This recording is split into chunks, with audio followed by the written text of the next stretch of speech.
Hello बच्चों, नमस्ते। आज हम हिंदी शिक्षण में व्याकरण शिक्षण के बारे में अध्ययन करेंगे। हिंदी शिक्षण में व्याकरण शिक्षण, हमारा रचना शिक्षण का जो टॉपिक चल रहा था वो कंप्लीट हो गया है। आज हम पढ़ेंगे व्याकरण शिक्षण। व्याकरण शिक्षण, व्याकरण शिक्षण आप सभी जानते हो कि हम अपने विचारों के आदान प्रदान के लिए भाषा का सहारा लेते हैं। किसी भी प्रकार की भाषा का अगर विकास होता है तो वो भाषा अनुशासन की आवश्यकता अनुभव करता है, और वो अनुशासन कहाँ से आता है? व्याकरण से आता है। यानी कि व्याकरण भाषा की व्यवस्था का ज्ञान कराता है। ठीक है, मौखिक हो चाहे लिखित भाषा हो, दोनों ही रूपों में भाषा की जो नियमितता या स्थिरता लाने के जो नियम बनाए गए हैं वो सब भाषा से ही आते हैं, वो सब व्याकरण से आते हैं, और उन्हीं नियमों को हम व्याकरण कहते हैं। तो व्याकरण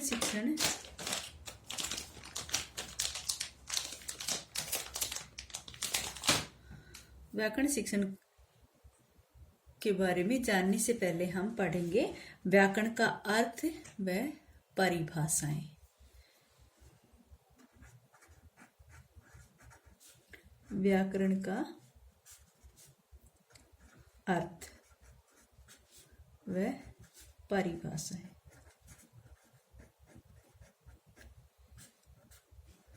अर्थ व परिभाषा।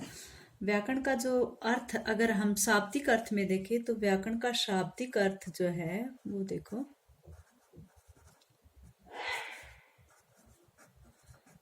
शाब्दिक अर्थ में व्याकरण शब्द जो है वो किस से बना है? वी प्लस आ, एक मिनट, किससे बना है? वी प्लस आ गण क्रे गण धातु गण ल्युट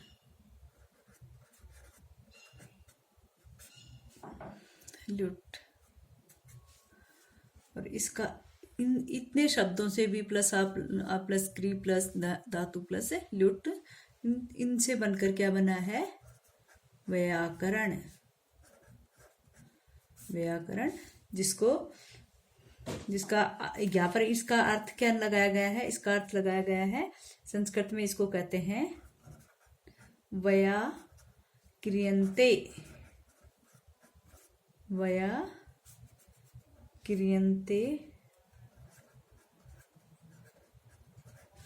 शब्दों नेन्ति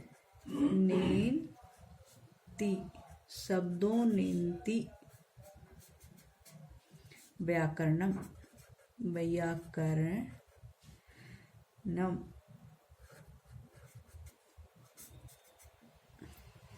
ये होता है इसका, संस्कृत में इसका अर्थ होता है व्याक्रियन्ते शब्दों नेति व्याकरणम। अर्थात इसका हिंदी अर्थ क्या होगा? इसका हिंदी अर्थ होगा जिसके द्वारा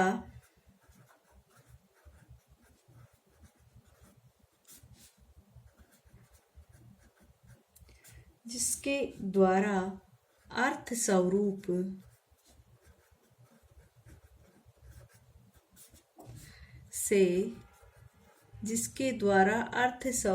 से शब्द सिद्धि हो। शब्द सिद्धि हो, यानी कि हम कहेंगे कि व्याकरण शब्द जो है उसका शाब्दिक अर्थ है कि जो है संस्कृत में भी प्लस आ प्लस क्री प्लस धातु प्लस ल्युट व्याकरण से, और इसका जो व्याकरण के इन शब्दों से बना हुआ, जिसका अर्थ होता है व्याक्रियन्ते शब्दों नेति व्याकरणम, अर्थात जिसके द्वारा अर्थ स्वरूप से शब्द सिद्धि हो, व्याकरण कहलाता है। शब्द सिद्धि हो व्याकरण कहलाता है। वैसे भी अपने जो ऐसी पतंजलि जो है, पतंजलि ने कहा है, पतंजलि मुनि ने कहा है, क्या कहा है उन्होंने कहा है कि जो उन्होंने अपने ग्रंथ महाभाष्य में, इनका ग्रंथ का क्या नाम है, महाभाष्य, महाभाष्य में इन्होंने कहा है व्याकरण को क्या कहा है, व्याकरण को शब्दानुशासन कहा है, शब्दानुशासन कहा है, शब्दानुशासन कहा है।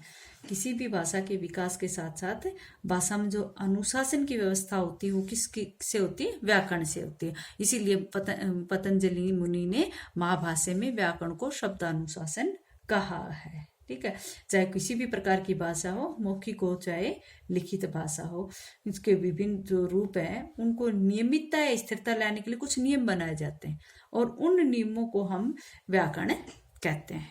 ठीक है,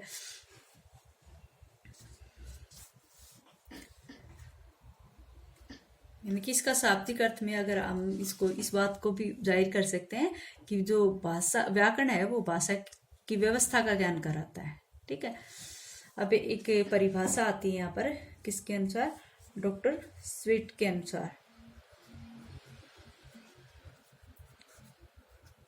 डॉक्टर स्वीट ने कहा, क्या कहा है कि व्याकरण को माज में करना, व्याकरण भाषा का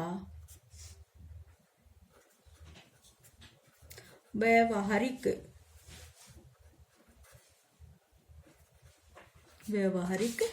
विश्लेषण है, व्यावहारिक विश्लेषण है, कोमाज क्लोज करें। इन्होंने क्या, डॉक्टर स्वीट ने क्या कहा है कि व्याकरण भाषा का व्यावहारिक विश्लेषण है, कि किस रूप में भाषा का प्रयोग होना चाहिए, वो व्यवहारिक विश्लेषण जो है वो कौन कर रहा है, यहाँ पर भाषा कर रही है।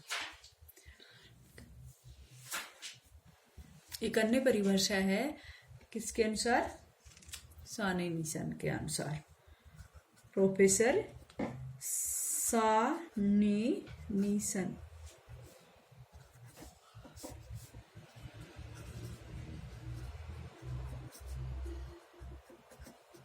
इन्होंने कहा है कि वाक्य में, उन्होंने कहा है वाक्य में विभिन्न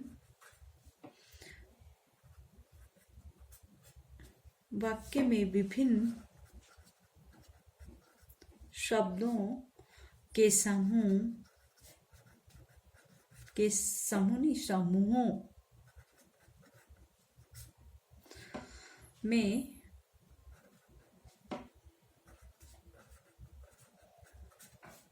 क्या अंतर है,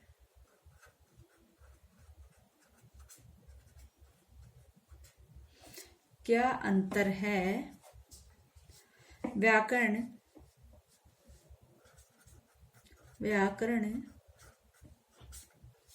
उसकी या इसकी व्याख्या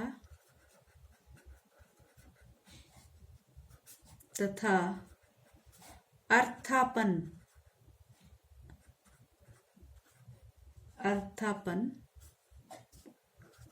करता है। क्या कहा है इन्होंने कहा है कि वाक्य में विभिन्न शब्दों के समूहों में क्या अंतर है, व्याकरण इसकी व्याख्या तथा इसका अर्थापन करता है, इसकी व्याख्या भी करता है और इसका अर्थ भी प्रदान करता है। सोने निशान के अनुसार ये परिभाषा है ना। इन्होंने ऐसा क्यों कहा है, क्योंकि व्याकरण के द्वारा हम भाषा को व्यवस्थित करते हैं।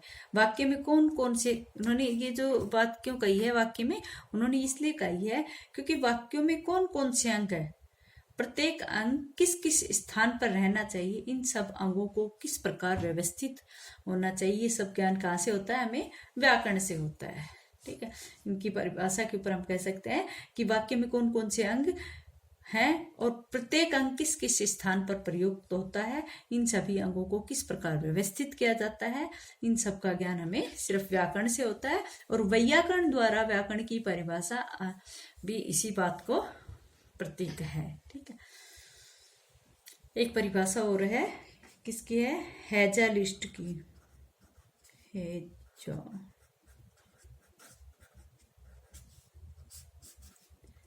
इन्होंने क्या कहा है? इन्होंने कहा है कि भाषा की विशेष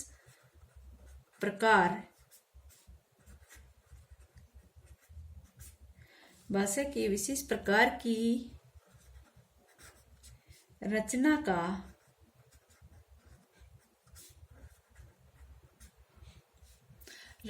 का वर्णन